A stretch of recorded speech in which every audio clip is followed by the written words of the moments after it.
Do you see this? This is what happened this past month when I bought a bunch of new games to play for New Game November. But it's worth it because I get to make this video now and tell you guys about all the games I played this month, or last month. I hope you guys enjoy our monthly review of New Game November. Let's get to it.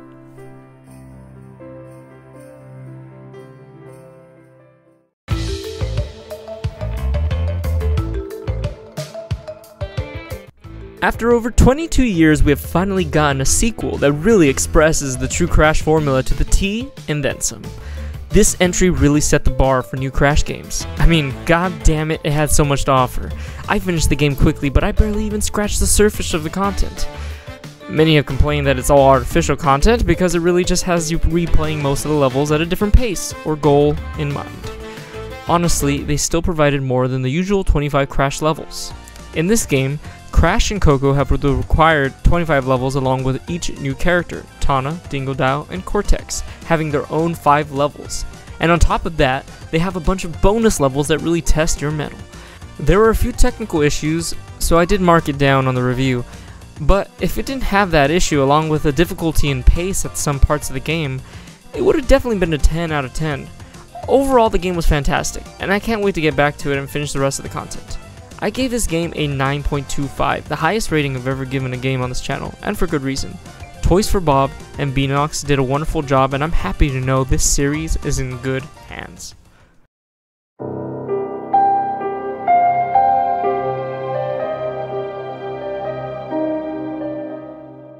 RE3 Remake. I was ecstatic to play this one as the original RE3 Nemesis was one of my favorites in the series. I do feel that the remake didn't capture the true aesthetic of the original, and I don't mean graphic-wise, and lord, I tried to make that.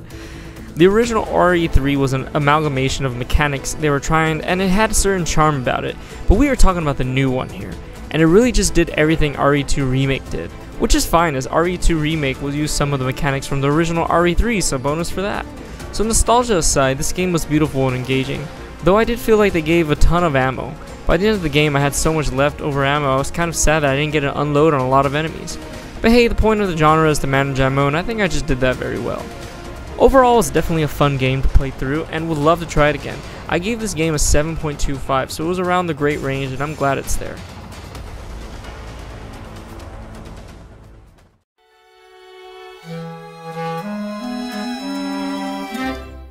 I'm incredibly glad that I bought this game. It was a joy to play through and a wonderful puzzle game, with a surprising twist. It was definitely innovative as I've never seen a game that used that type of storytelling or gameplay. The writing was really non-existent, but I didn't give it a high score there, so it's okay. The game was solid, no technical errors on my playthrough, and the design of each puzzle was clear and easy to comprehend while also being pretty difficult. The pacing was smooth and made me want to play the whole game through in one go. Unfortunately, we must split streams up if they're longer than 2 to 3 hours, and I have to be a functioning adult, so I can't just play a game for like 10 hours straight. In the end, it was definitely a game I'll remember.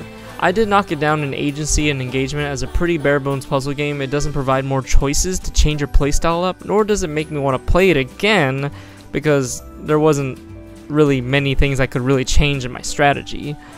But that's okay with these kind of games. I have to say again that I'm glad that I played this, and I gave it a 7.75, a solid one-off game.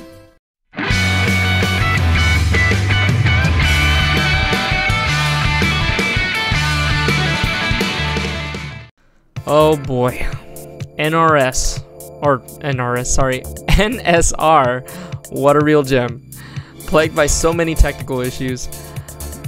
This game was made by a Malaysian developer, Metronomic, which is exciting because it's great to see more non-American developers. Even majority of the voice actors were foreign, and it kind of showed with some of the performances. But the writing was decent, a tad cheesy, some points kind of predictable. Though it may sound like I'm ripping on this game, it was still a great experience. The art, music, and presentation was phenomenal. It carried me past the areas and tough boss fights.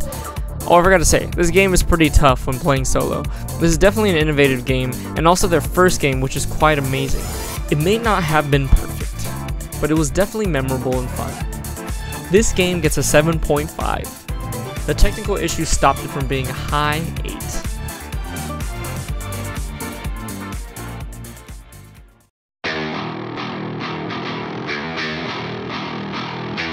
So even though I borrowed this game, I had to play it for the PC after initially playing it on stream on the console. I just could not handle the controls of the controller. I mean, I just don't think that's what Doom is meant to be played on. So what do I think about this game? Well, it was great at some points. It was fun playing a Doom game again, especially one that decided to go for more of the classic route while also being innovative and adding new mechanics. A whole ton of new mechanics.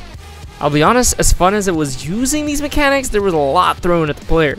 I also wanted to think there was a lot of agency because of that. But in the end, there was really one specific method of handling each enemy and each situation, so it didn't feel too liberating. I was very frustrated by the game, because everything seemed so conflicting. I'd like one thing then not like the other. It was just this tonal whiplash. I was trying my best not to be nitpicky and captious, but I can definitely see why this game was loved by many.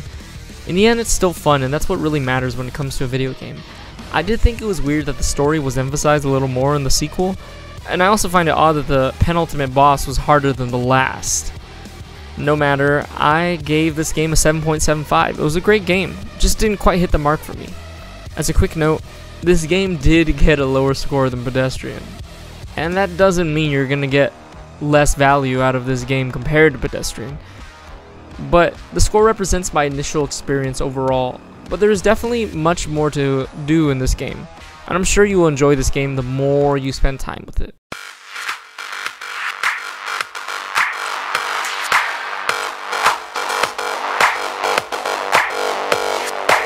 Wow, what an amazing game. Ghostrunner was a sure surprise hit, as I hadn't even heard of it until one of our viewers mentioned it during a stream.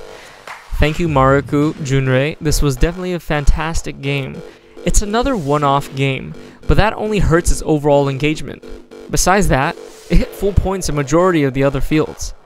It's very similar to games that I label quick death games such as Hotline Miami and God Trigger, but in first person and you're a freaking ninja. You will die a lot in this game, but when you pull things off, you truly feel like a badass. The story is actually pretty decent, not too heavy, but not eye-rolly. This game received an 8.75. It was beautiful, had wonderful music, and an awesome pace, and kept me engaged enough to finish the story. I don't plan on returning to this game, but it was definitely a great experience. Now, you think I'm done? That was all the games we played for the month, right? Well, there was one game I played during the month that I didn't quite stream at all, but I did want to talk about it today. Well, I was a bit hesitant to review this, but since it's new, I want to milk this game for any content because I paid for it and I'm still paying for it. Why did I get back into this game?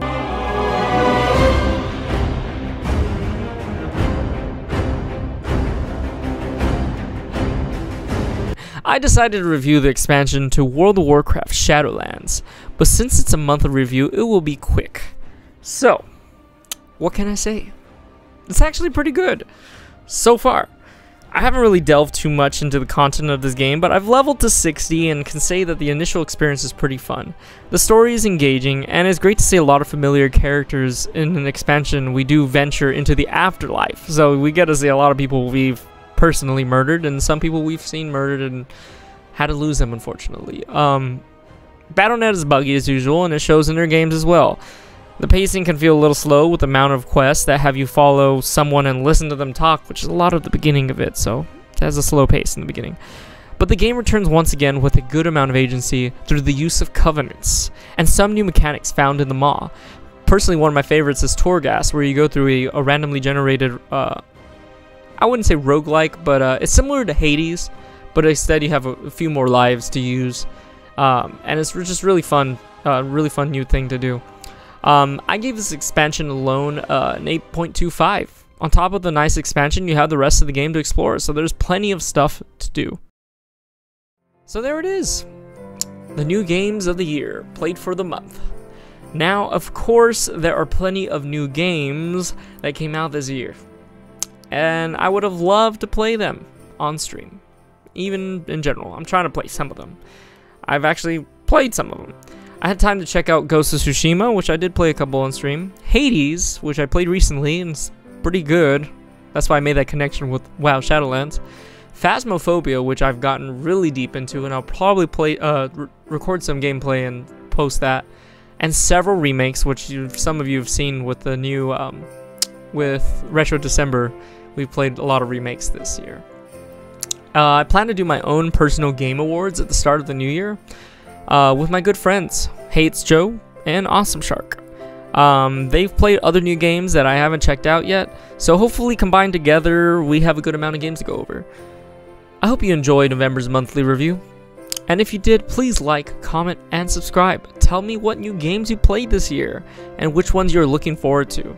I'm looking forward to reading all of those things, and maybe I can get some ideas. You all have a good one, and I'll see you next time. Bye-bye.